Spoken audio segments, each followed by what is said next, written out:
Good morning. I'm harleysch from the LaRouche organization with your daily video update for December 2nd, 2025.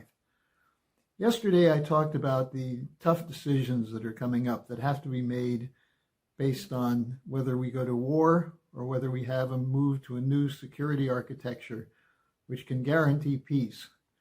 These are tough decisions, and sometimes it's hard to put the perspective that's necessary in words.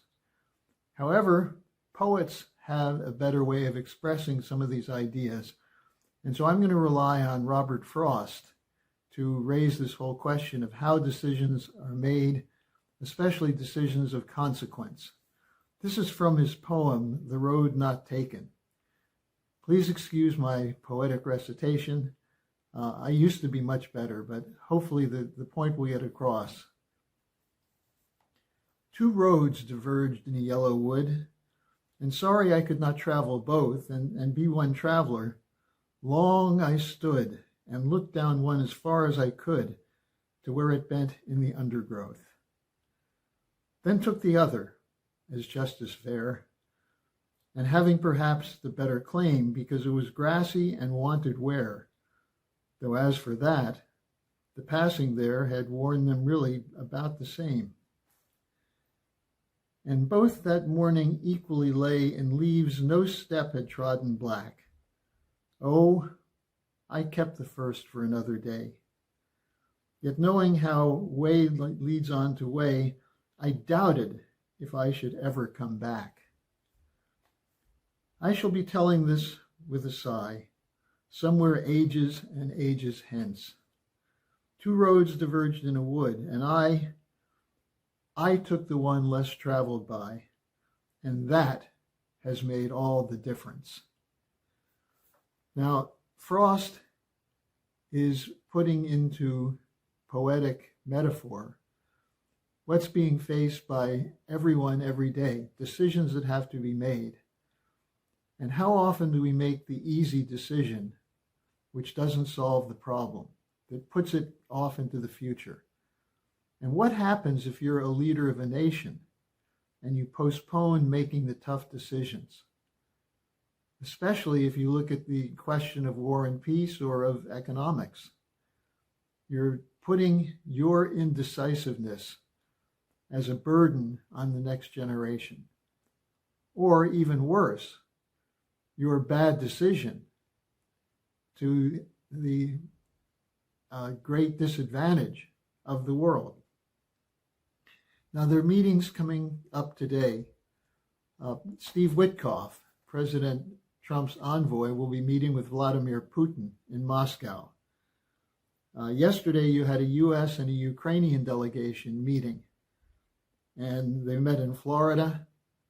And on the phone, they had a phone discussion afterwards with Trump and Putin's people. Now, meanwhile, yesterday, Zelensky met with Macron in Paris, and Starmer was there on the phone with them. What were they discussing? We don't really know, although we actually do know.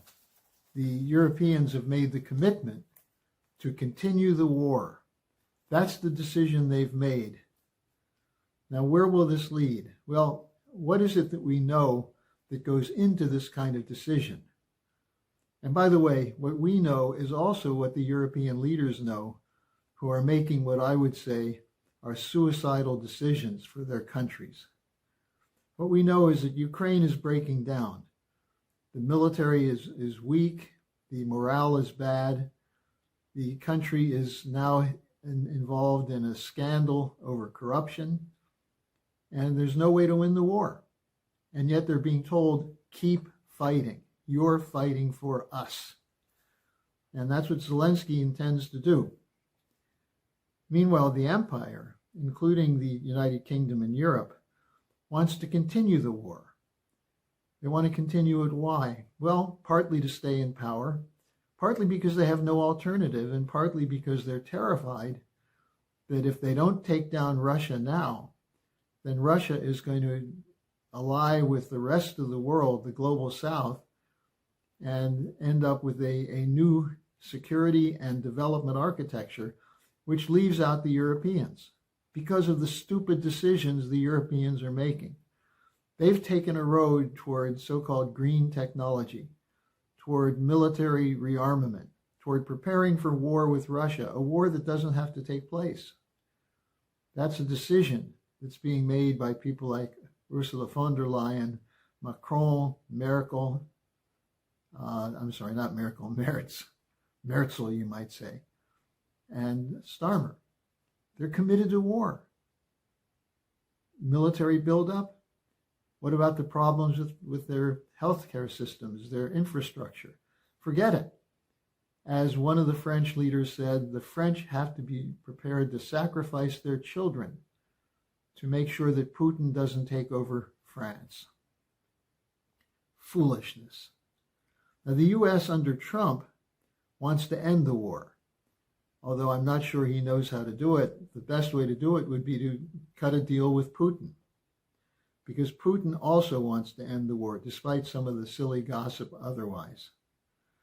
Now then you see the intense insanity of the European leaders in the statements of Kaja Kallas, the former Estonian prime minister, who's now the European Commission's foreign policy leader. And what did she say? She said Europe has already contributed $187 billion to Ukraine and must keep going to defeat Putin. In other words, keep going down the same trodden path. You know where it's leading. It's leading to bankruptcy and possibly to nuclear war. But we have to keep going.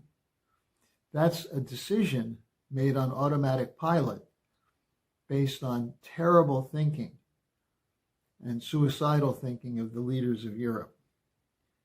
Now, the Financial Times had an interview with the chairman of NATO's military committee, Admiral Dragon. And what he said should be chilling. He said NATO should even consider a preemptive strike against Russia. And he said, I'm not advocating that, but we should consider it. What is he considering?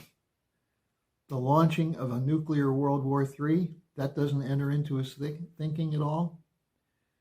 So here we see what Robert Frost was writing about, the conundrum, when you have two distinct pathways. And in his case, the decision was made to take the road less traveled by. Well, what would that be today? The less traveled by road would be the road to peace, to a new paradigm, to a new just security architecture for all sovereign nations, and a commitment to work for mutual benefit. That would be the road that should be taken. And why will the Europeans not take it? What's holding them back? Most of the leaders of Europe know that if they don't have a war and don't have spending that's generated by war, they'll be out on their butts in a very near future. And so to protect their status, their standing, they're willing to risk nuclear World War III. That's the decision that they seem to be taking. Now that we know where that road leads, where are the sane leaders? Where are the ones who will stand up and say, no, we're not going that way? Well, tomorrow I'll be having our regular weekly dialogue with Helga Zepp-LaRouche, who is calling on the sane leaders around the world to step up and take the different path. And we're calling on you, our viewers, to speak out aggressively about taking the path toward peace and exposing the fraud of the suicidal maniacs running most of the European countries. It really comes down to making a decision. And the decision should not be a hard one, provided that you are thinking clearly about the consequences of the wrong decision. So thanks for joining me today. Be sure to find the link below for the discussion with Helga Zepp-LaRouche tomorrow. We may not have the link up right away, but we'll have a link on the schillerinstitute.com, and you'll be able to hear the discussion. And in fact, you can send your questions for Helga send them to me at harleysch@gmail.com, and I'll pose them to Helga Zepp-LaRouche.